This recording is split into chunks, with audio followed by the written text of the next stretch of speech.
presente lección vamos a hablar de qué entendemos por clase magistral. Primeramente, lo primero que tenemos que precisar con mucho rigor sería que la palabra clase viene del latín classis y está relacionado con el verbo calare, es decir, llamada, convocatoria. Pues en este sentido, pues cualquier clase ordinaria pues sería una convocatoria,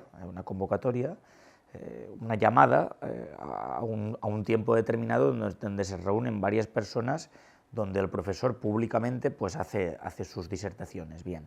La combinación, digamos, la combinación entre clase y magistral, obviamente aquí requiere que magistral pues viene de magistralis, magister, que es precisamente el que sabe o el que dirige.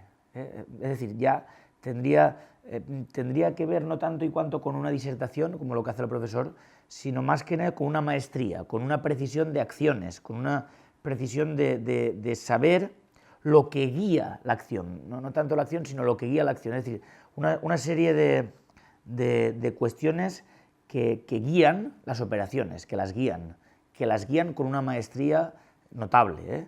En este sentido, pues la clase magistral pues se podría redefinir como una convocatoria donde se habla de lo que dirige, es decir, los conceptos e ideas que guían las operaciones.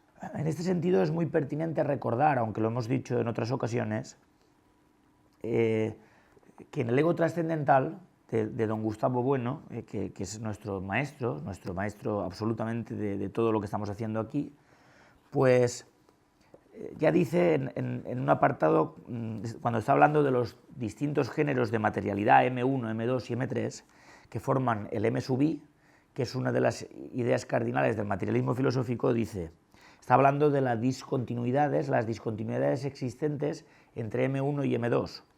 Y entonces dice así: en cualquier caso, la discontinuidad del ego en función de M1 y el ego en función de M2 tampoco excluye ecualizaciones, no solo ya correlaciones. Esas correlaciones él habla muy bien en un capítulo anterior, pues habla perfectamente de lo que sería pues la ley de Weber y Fechner, por ejemplo, de la que hemos hablado en otras ocasiones, que fue precisamente de la que se ocupó Ansermet a la hora de ver las relaciones entre los logaritmos de los intervalos con la conciencia, con las sensaciones, los logaritmos de la sensación, de acuerdo a lo que percibimos. Esas serían unas correlaciones.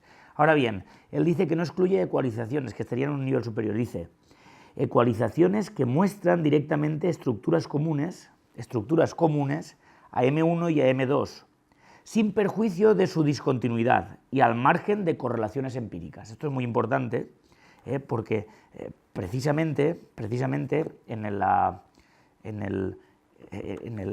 otro libro de don Gustavo, que es El mito de la izquierda, en el glosario, en el final, pues define de manera muy precisa lo que sería, vamos a ver, la ecualización.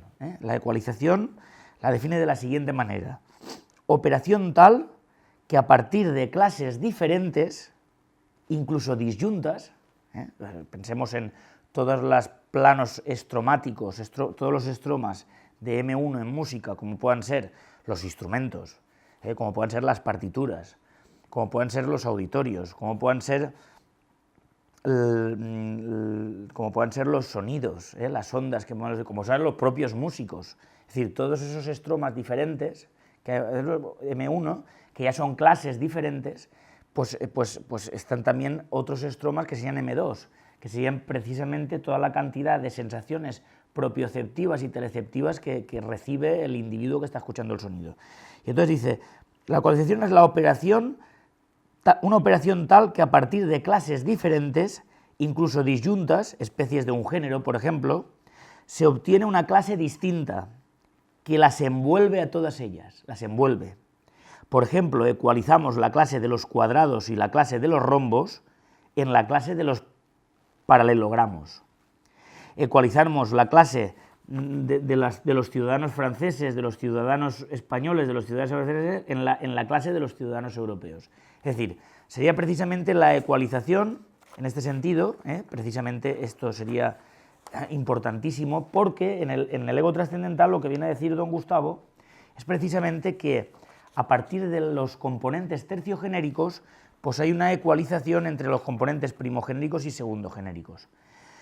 Esto sería importantísimo porque incluso explica cuestiones como, por ejemplo, en España frente a Europa, don Gustavo, también siguiendo en este tipo de doctrina tan importante de la propia constitución del M sub I, que no olvidemos que el M sub I dirigido por M3, es decir, ecualizado, las discontinuidades de M2 y M1, ecualizadas desde M3, precisamente don Gustavo las sitúa precisamente en el hombre histórico y no en el hombre prehistórico, en España frente a Europa, donde está hablando del mito de la supuesta superioridad de la astronomía maya.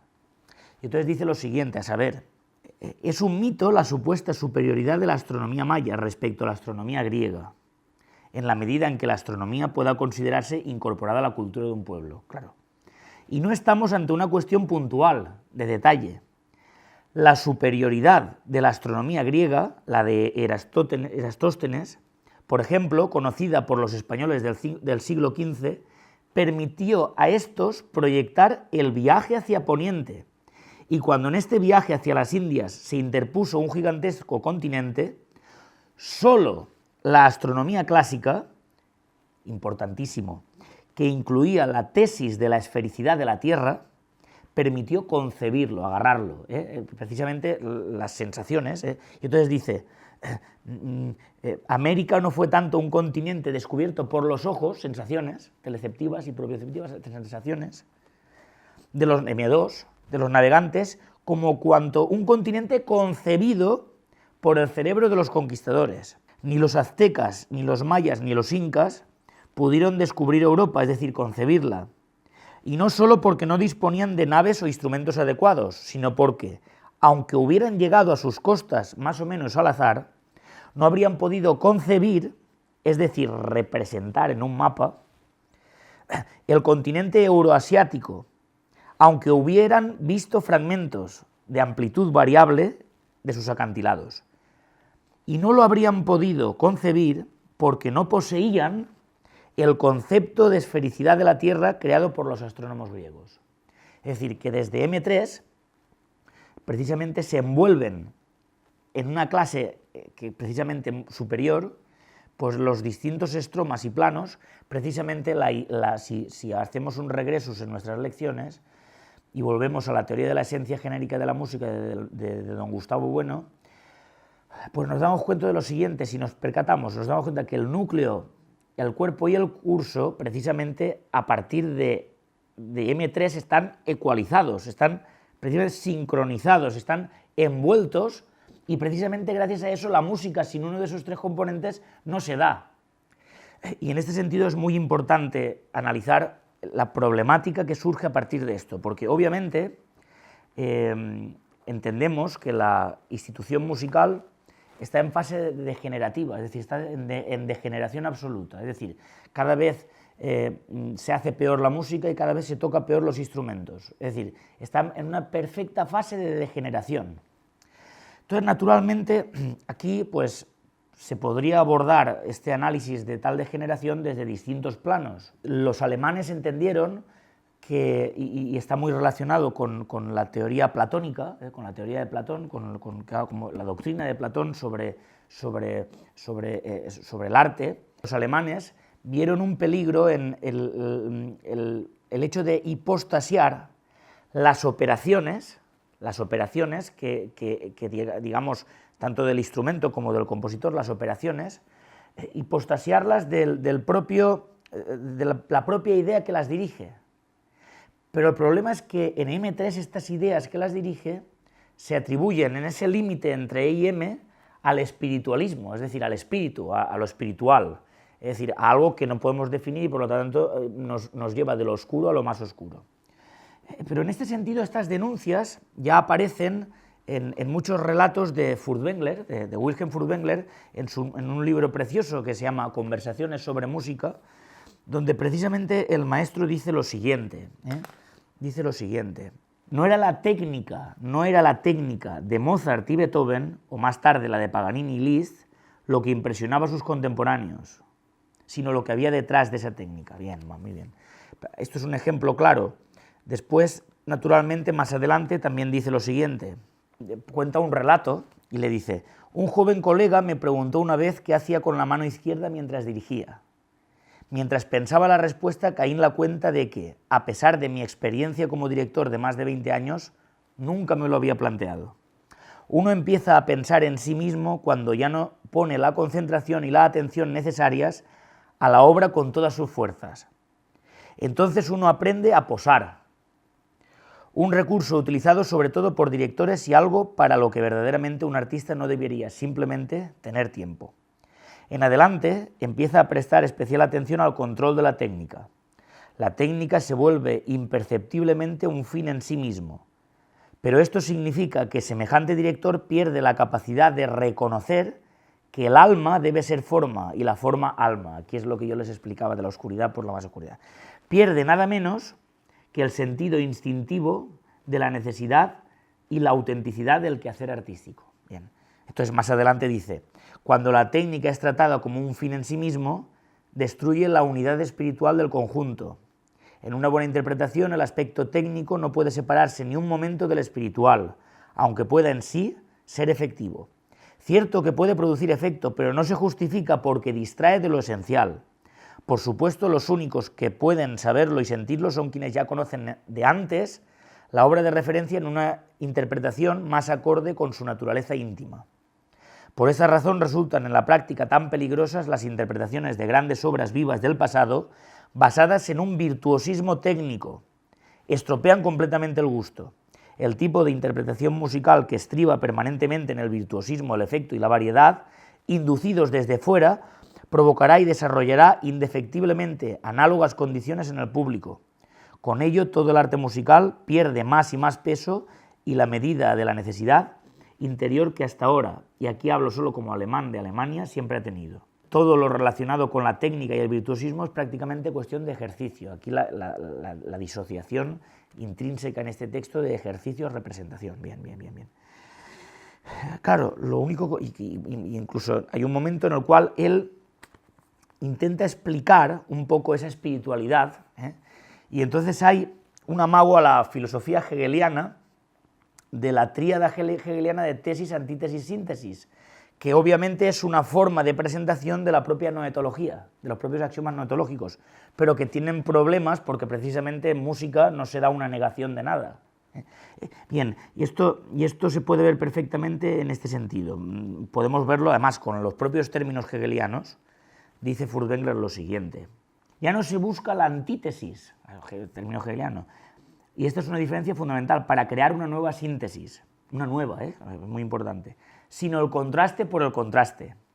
Una pieza musical ya no es, como antes, el resultado de una génesis que se desarrolla orgánicamente, aquí intrínseco su relación con Schenker, orgánicamente, de acuerdo con su propia ley y su propio centro de gravedad, sino que cada vez más se convierte en un medio de diversión que huye de un punto central pensado meramente para ofrecer un poco de variedad. Está claro que esto se relaciona, incluso habla de leyes, las leyes de la música, habla de leyes, y estas leyes, esto se relaciona perfectamente con el siguiente texto de Platón en las leyes, precisamente en las leyes. Fíjense ustedes la enorme relación que hay aquí con lo que vamos a leer ahora mismo. Vamos a ver. Dice Platón en las leyes: nuestra música estaba antiguamente dividida en muchas especies y formas particulares. A toda especie de canto se le daba el nombre de ley, y para distinguirlas de otras leyes se las denominaba leyes de laúd. Una vez arreglados estos cantos y otros semejantes, a nadie era permitido mudar la melodía. Los silbidos y los clamoreos de la multitud, los palmoteos, los aplausos, no eran entonces, como son hoy en día, jueces que decidían si las reglas habían sido bien observadas, ni sobre el castigo que hubiera que imponerse a los que de ellas se separaban. Esta tarea correspondía a hombres consumados en la ciencia de la música, los cuales oían silenciosos hasta el final y tenían en la mano una vara que bastaba para contener dentro de los límites del decoro a los jóvenes y a sus pedagogos y a todo el pueblo. Los ciudadanos se dejaban gobernar así pacíficamente y no se atrevían a expresar su juicio por medio de aclamaciones tumultuosas. Los poetas fueron los primeros que con el tiempo introdujeron en el canto un desorden indigno de las musas. Y no fue porque les faltase genio, sino porque, conociendo mal la naturaleza y las verdaderas reglas de la música, se abandonaron a un entusiasmo insensato y se dejaron llevar demasiado lejos por el sentimiento del placer. Es decir, que lo que aquí podemos ver es precisamente que las leyes fueron infringidas. Entonces esas leyes de la musa también las comenta Platón en el Ión, y además muy relacionado con lo que hemos leído de Furtwängler. Dice lo siguiente en el Ión: no es una técnica lo que hay en ti, no es una técnica lo que hay en ti al hablar bien sobre Homero, tal como yo decía hace un momento. Una fuerza divina es la que te mueve, parecida a la que hay en la piedra que Eurípides llamó magnética y la mayoría heráclea. Esta piedra de la Heráclea no solo atrae a los anillos de hierro, sino que mete en ellos, es el efecto que tiene, digamos, el ejecutante con el público, cuando se da la música. Bien. Entonces dice, pero no es en virtud de una técnica como se hacen todas estas cosas, sino por una predisposición divina, según la cual cada uno es capaz de hacer bien aquello hacia lo que la musa lo dirige. Lo dirige. Bien. Si nos damos cuenta de todo esto, este dirigir de la musa, claro, naturalmente la musa o el espiritualismo que invade el discurso de Furtwängler, o la musa sin interpretarla desde el materialismo filosófico, pues naturalmente encuentra una oscuridad. Ante esto podemos entender que hay un tipo de materialismo más grosero que vería como posibilidad de obtener, pues una salvaguarda de lo que es la institución musical, pues volver a la artesanía. Y no le falta razón, es verdad, sin la artesanía no hay nada que hacer. No olvidemos que la artesanía viene del latín artis, de arte, y manus, es decir, el arte con las manos, que tiene mucho que ver con lo que es la relación entre las siguientes palabras, a saber, esto está en el mito de la cultura de Gustavo Bueno, vamos a ver, la relación entre las palabras poiesis, tecné, y praxis y frónesis, y posteriormente en el latín, la distinción entre agere y facere. Entonces, vamos a ver, dice así don Gustavo, dice, la poiesis de los griegos, fíjense a ustedes, que Aristóteles suponía moderada por la tecné, el arte, es decir, la etimología de tecné está relacionada con el arte, posteriormente es el arte viene de la tecné. Suele aplicarse sobre todo a la producción material, al terreno del facere, de lo factible, es decir, lo que tiene que ver con las manos, la artesanía de las manos, reservándose para la creación, es decir, para lo que se hace con las ideas, es decir, las leyes, por ejemplo, lo que pertenece no al hacer de las manos, sino al hacer intelectual, la esfera del agere, de lo agible.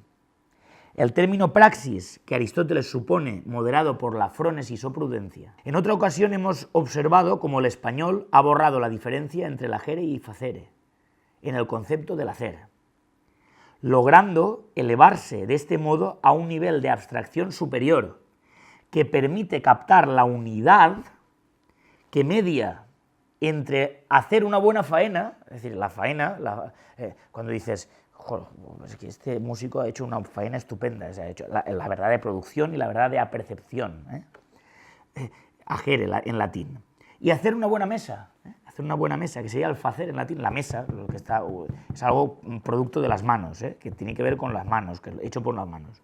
Lo que queremos decir con esto es que el hacer sintetiza lo que es el agere y el facere. Bien, el agere y el facere. Y entonces es muy importante entender lo siguiente, vamos a ver. Desde los componentes terciogenéricos, que es los guiados sobre todo por la noetología, porque hemos de entender que si no hubieran existido ideas potentes, como puedan ser, por ejemplo, los silogismos de Aristóteles, como puedan ser, por ejemplo, toda la filosofía de Santo Tomás, por la música no se hubiera dado la polifonía, no se hubiera dado la música. Es decir, que la notación no vino como una especie de símbolos que tienen detrás una verdad, sino que la notación es simplemente la representación gráfica de una serie de conceptos e ideas formadas por unidades. Unidades que vienen de totalizaciones atributivas de individuos que manejan ideas ya muy sofisticadas. Es decir, no puede existir música sustantiva en los mayas o en el Islam, etc. Es decir, eso es imposible, porque precisamente la música sustantiva viene dada a partir de la música adjetiva, es decir, desde la música adjetiva, naturalmente, esto es materialismo puro y duro, donde hay operaciones, pero operaciones de canto o de ritmos o de etcétera, que van siempre sujetados como meroemas de otras partes, pues precisamente aquí viene un momento en el cual, cuando los curas están rezando en la iglesia y hay un señor que se dedica, maestro de capilla, que se dedica a hacer obras y a ejecutarlas, obviamente esta unión entre el hacere y el facere, esta unión de la que habla en el mito de la cultura de don Gustavo, pues obviamente aquí que se da con el hacer, el hacer musical engloba, pero naturalmente va dirigido desde unas ideas que tratan de entretejer mediante una lógica que no puede reducirse ni a la ciencia ni puede reducirse a las propias operaciones en sí, porque las operaciones están coordinadas con otras operaciones, esto es lo que queremos decir. Entonces, este M3 solo puede ser abordado desde la noetología, ¿Qué queremos decir con esto? Que la noetología, obviamente, se puede observar pues precisamente como las leyes universales del pensamiento que dirige las operaciones. Y entonces este pensamiento tiene que ir unido por las tres axiomas: proposición, una contraposición y una resolución, naturalmente. Bien, y entonces a partir de ahí ya pues toda la dialéctica. Entonces, naturalmente, ¿dónde entra aquí el plano noseológico? El plano noseológico entra en tanto y cuanto esas operaciones estromáticas que pueden ser tanto del instrumentista como de la composición, etcétera, pero sobre todo partiendo de la composición, que es donde se codifican los conceptos y las ideas internas de complexidad, es decir, la complexión de la música está, fíjense ustedes, la complejidad de la música está en los contextos determinados. ¿Qué son los contextos determinados? Los contextos determinados son precisamente una serie de unidades isológicas que, combinadas con unas otras unidades de manera sinalógica, constituyen unidades complexas. Y estas unidades complexas se descubren a través del estudio noseológico de la música. Y aquí viene la interpretación. Y si nos damos cuenta, en nuestro manual de filosofía de la música, el orden que hemos estipulado en los glomérulos musicales van en este camino. El libro parte de la noetología, porque como no puede ser de otro modo, pasa por la ontología, que sería la propia teoría de la esencia genérica de la música de don Gustavo, y luego va al plano noseológico, donde precisamente, si nos damos cuenta, la primera clase de glomérulos es geometría. Claro, una idea que internamente al campo musical articula y puede hacer conexiones, totalizaciones, uniones. La segunda clase de glómerulos, naturalmente, es el conjunto de esas figuras que van expandiendo el propio glomérulo musical, lo van expandiendo y van entretejiendo unos glomérulos con otros. La tercera clase de glomérulos ya incluiría el sonido, las operaciones del instrumentista o de la voz, porque ya serían estromas sonoros, es decir, tapices que serían ya sonidos, donde ya habría falta conocer la manera de producir esos sonidos en cada instrumento de acuerdo a las diversas técnicas de la historia. ¿Qué ocurre con los que hipostasían la técnica de todo lo demás? Que se quedan en estos glomérulos de estromas, pero estos glomérulos, sin estar entretejidos con todos los demás, pues caen en lo que Furtwängler acusa o lo que acusa Platón, en el placer por el placer. Y aquí está el problema. Y esto poco a poco corroe las propias operaciones. Por eso hoy se toca el piano peor que hace 50 años.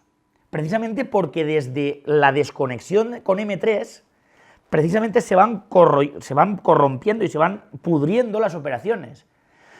Aunque puedan haber ámbitos lisológicos de habilidades, etcétera, como hay con pianistas como Lang Lang, etcétera, que es pura habilidad, esto es pura habilidad, simplemente pura habilidad, nada más. O el trompetista Hakan Handenberger, habilidad, simplemente habilidad. Ahí no hay ninguna operaciones musicales Ninguna operaciones noetológicas de la noetología musical M3 que guíen las operaciones y ecualicen M2 con M1. Aquí es verdaderamente un sofisma musical, aunque haya que reconocerles unas habilidades X que naturalmente hay que reconocérsela, ¿cómo no? ¿Cómo no? Claro, naturalmente. Por eso la partitura tiene mucha importancia y el ejecutante que no estudia composición está en el limbo. Está en el limbo. No olvidemos que incluso de un instrumento tan poco propicio hoy como es la trompeta, por ejemplo, que no estudian nada de composición, ni de armonía, ni de nada, pues fíjense ustedes, Arban, Balay, etcétera, eran compositores. Y ahí es donde nace el núcleo que va a parar a las grandes operaciones de Maurice André, naturalmente, y de ahí ya a la degeneración. Y en el piano, mutatis mutandi, pues todos los grandes... Rachmaninoff, pues ¿qué tenemos que decir de Rachmaninoff? Pues un compositor como la copa de un pino. Naturalmente, ¿cómo no? Y en cambio sus operaciones estaban guiadas M3 por la composición. ¿Esto qué quiere decir? Que hay que eliminar la artesanía, como una especie de... como los alemanes, que parece que la artesanía o la técnica es un pecado de la carne, el pecado... No, hombre, no, claro que no, porque la artesanía es materialismo puro y duro. Nosotros no nos digamos el ego trascendental como sujeto operatorio que ecualiza M2 como N1. Debe de existir. De hecho, esto queda fuera de la clase magistral, porque esto debería ser la clase ordinaria, la convocatoria constante, donde la artesanía, el arte de las manos, tendría que estar constantemente haciendo praxis. Y una praxis siempre dirigida por clases magistrales que de manera coordinada se fueran coordinando con la propia artesanía y en esa coordinación el propio alumno fuera creciendo poco a poco.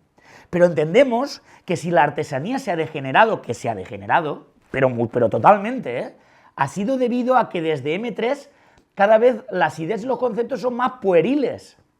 Al ser más pueriles, obviamente, aquí no hay posibilidades. Entonces, la clase magistral hablaría de lo que sería el ajere, pero claro, al haber sonido se une con la artesanía, y la artesanía sería el facere.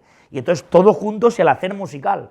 Es el hacer musical, donde hay una combinación entre lo maestro, que es el pensamiento que dirige, dice así don Gustavo, fíjense ustedes, dice así, esto está intrínseco en la filosofía de don Gustavo, yo no me invento nada, fíjense ustedes lo que dice, dice una cosa que es una verdadera maravilla. La misma idea de sustantividad podría ser utilizada en la reinterpretación, la música sustantiva, de la que hemos hablado, es decir, la música sustantiva, que es la que precisamente está en relación del E con la M, del ego trascendental con la materia ontológico general, y donde está ya en el límite, en el actualismo, y donde ahí precisamente el pensamiento tiene que ir después. O sea, es decir, el pensamiento del que está construyendo está como la piedra heráclita, está como en unos anillos cogiendo y atrapando a todos los que están oyendo, y entonces queda la sustancialidad como lo importante. Y esa sustancialidad lo que hay que intentar es, a partir de que está producida, pues estudiarla y descubrir sus génesis constructivas para aprender de ella, no para disfrutarla, sino para aprender de ella. Entonces dice, la misma sustantividad podría ser utilizada en la reinterpretación filosófica de las ideas de Platón que antes hemos considerado, tomadas del sofista o del Ión, y que tienen que ver con las artes divinas no humanas, es decir, la sustancialidad queda en el eje radial del espacio antropológico, o con la fuerza divina no humana que impulsa al artista más allá de su técnica servil, es decir, cuando se hipostasían las operaciones de lo que las dirige, o mejor dicho, lo que las dirige es un M3 pueril que ni tan siquiera podía llamarse M3. Entonces dice, sencillamente aquello que Platón, porque precisamente son ideas adventicias ese M3, entonces es un M3 que no está inmanente al propio campo, y entonces lo único que hace son atribuciones estromáticas y totalmente pueriles. Entonces dice, sencillamente aquello que Platón atribuye a unas fuerzas divinas no humanas, capaces de enfrentarse al hombre y al propio artista hasta el punto de dirigirlo, fíjense ustedes, de dirigirlo. ¿Por qué? ¿Por qué dice esto don Gustavo? Pues vamos a ver. Porque precisamente ese M3 se enriquece de una anamnesis. Es decir, lo que el sujeto operatorio en función de M3 sirve para dirigir las operaciones, se sirve de la anamnesis, y la anamnesis son esos propios conceptos M3 aprendidos en el pasado, el saber cómo recordar. Son una serie de contextos determinados que no se circunscriben a la propia obra. Cuando nosotros decimos sexta napolitana de una obra, la sexta napolitana viene precisamente del modo deuterus, y el modo deuterus está relacionado con los modos griegos. Es decir, que en una transición de una sonata ¿Cómo vamos a entender una transición de una sonata sin entender el divertimento de la fuga? Es decir, que son contextos determinados que no se agotan en la propia obra, sino que la desbordan. Y si no la desbordan, no se puede entender nada. Entonces, dice así, claro, esto lo que lo dirige es la anamnesis, claro, lo que lo dirige las leyes de la música, lo dicen las leyes de la música. Sencillamente, aquello que Platón atribuye a unas fuerzas divinas no humanas capaces de enfrentarse al hombre y al propio artista hasta el punto de dirigirlo, podría ser traducido por la sustantividad actualista que atribuimos a la obra de arte superior, no servil. Porque estas obras ya no sirven a los hombres subordinándose a sus necesidades, sino que más bien son las obras de arte superior aquellas a las cuales los hombres han de enfrentarse y aún subordinarse. Ante todo para tratar de entenderlas, no ya para disfrutarlas o gozar de ellas, es decir, para ponerlas a su servicio. Y ahora aquí viene, esto es la anamnesis precisamente, señores, aquí está. Sin la tradición y el espacio antropológico, el grupo social a través del cual el artista la recibe y del cual forma parte, la obra de arte jamás habría sido sustantivada. La obra de arte superior sustantiva no se agota en las técnicas. Y ahora viene lo importante, claro, pero tiene que dominarlas. Y solo le es dado dominarlas para poder encauzar la sustancia de su obra, que desbordará siempre estas técnicas serviles. Aquí queda clarísimo, bien, aquí queda clarísimo. Entonces, ¿qué queremos decir con esto? ¿Que negamos la técnica? No, naturalmente que no, la técnica hay que dominarla para encauzar la sustancia. Entonces, aquí habrían varios pasos a seguir, que sería la artesanía de taller, donde deberían de haber profesores que supieran composición y que fueran enseñando una serie de operaciones y dando poco a poco, digamos, pequeñas raciones de gnoseología de la partitura en función de esas operaciones, en una codificación histórica. Y después se tenía que combinar con clases magistrales, donde las clases magistrales hablaran potentemente de la noetología, de las operaciones que guían esa artesanía, las operaciones, unas operaciones que siempre fueran en camino de hacer totalidades atributivas, a partir de unas totalidades distributivas encadenadas entre sí, que sería la propia clase magistral, la propia clase, la convocatoria, donde se hablaría de la maestría del pensamiento que dirige las operaciones. Por lo tanto, naturalmente, alguien me podría objetar, pero ¿qué ocurre si esas técnicas serviles pues les falta más sofisticación y no pueden realizar a un grado alto, a un sumo alto, pues las propias... Bien, pues esto yo contesto lo siguiente. Siempre y cuando se entiendan precisamente la noetología y las coordenadas filosóficas y se conozca desde dentro la composición, precisamente es cuando se podrá coordinar con las fuertes paletas de técnicas, se podrá coordinar, y en esta coordinación es donde saldrá el artista, hombre. Porque precisamente estas técnicas han sido dañadas por atender a la hipóstasis de la técnica de la noetología. Y entonces aquí las coordinaciones entre el especialista instrumentista con las clases magistrales que yo voy a realizar con distintos instrumentos en esta sección nueva que hemos abierto en la filosofía materialista de la música, de las clases magistrales, es precisamente donde puede obtener su grado de sofisticación y sobre todo la recuperación de entender que estas clases magistrales darían pie al ensayo, donde en el ensayo se probaría esa totalidad atributiva.